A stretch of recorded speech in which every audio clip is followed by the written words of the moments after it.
السلام علیکم ورحمت الله وبرکاته.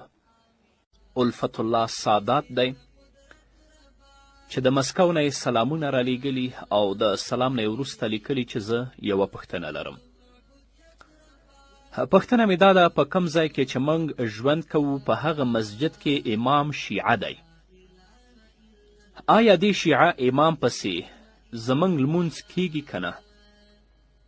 یعنې که دی امام وي زموږ اقتدا ده پسې صحیح ده که نه ده؟ په ننني وخت کې اکثره شیعګان هغه عقاید لري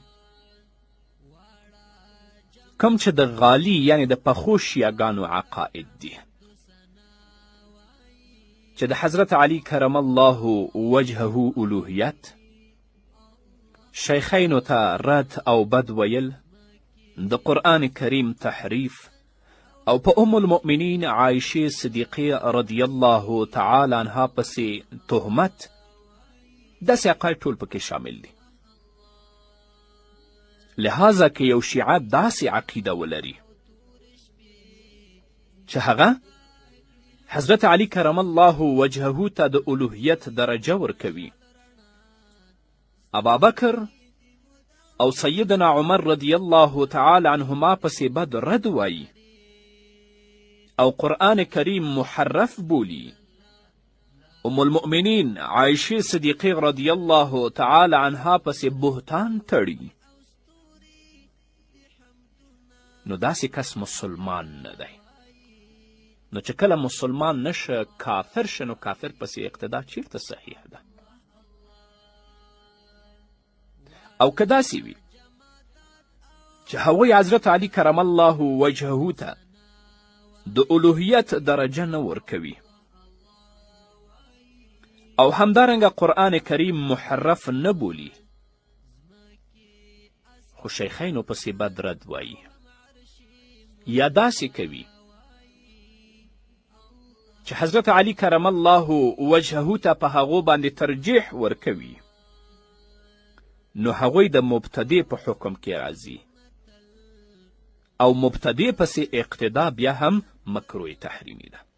یعنی په هر صورت کې خلاصه درته ووایم چې شیعه امام پسې لمونځ صحیح نه دی، هغه پسې ستاسو اقتدا صحیح نه ده. ابن عابدین الشامی رحمه الله په رد المحتار کې په 3 جلد کې په 294 صفحه کې کتاب الجهاد کې لیکي، هغه لیکي: نعم لا شك في تكفير من قذف السيدة عائشة رضي الله عنها أو أنكر صحبة الصديق أو اعتقد الألوهية في علي. هذا څوک چې ام المؤمنین عایشې صدیقې رضی الله تعالی عنها باندې د زنا تهمت لګوي، د هغه په کفر کې شک نشته.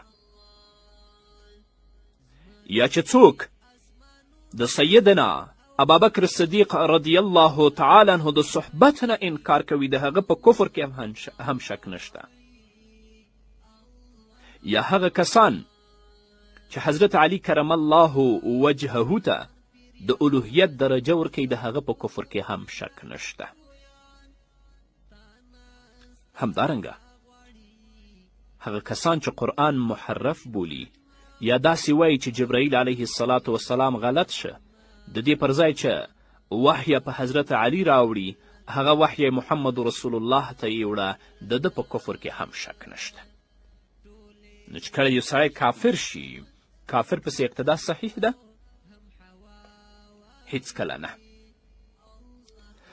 همدارنګه بحر رایق په اول جلد کې په 349 صفحه کې باب الامامت کې لیکلی دي که داسې عقاید ونه لري، مبتدع وي، مبتدع پسې هم اقتدا مکروه تحریمی ده. او خلاصة الفتاوا په 4 جلد کې په 381 صفحه کې کتاب الفاظ کفر کې لیکي: الرافضي إن كان يسب الشيخين ويلعنهما فهو كافر، وإن كان يفضل عليا على أبي بكر وعمر رضي الله عنهم لا يكون كافرا لكنهم مبتدع. رافضي که ابا بکر او عمر رضی الله تعالی عنهما ته ښکنځل کوي او په هغو باندې لعنت وایي دا کافر دی. او که داسې وي چې حضرت علی کرم الله وجهه ته غوروالی ورکوي په ابوبکر او په عمر باندې کافر نه دی، مبتدع دی، او مبتدع پسې هم اقتدا مکروه تحریمي ده. په هر صورت کې شیعه پسې اقتدا صحیح نه دی او هیڅکله د هغه په یو مسجد کې امام نه جوړیږي او نشي جوړیدلی. نبی سردارا خدای گو کلا بدر زمستا تر مزار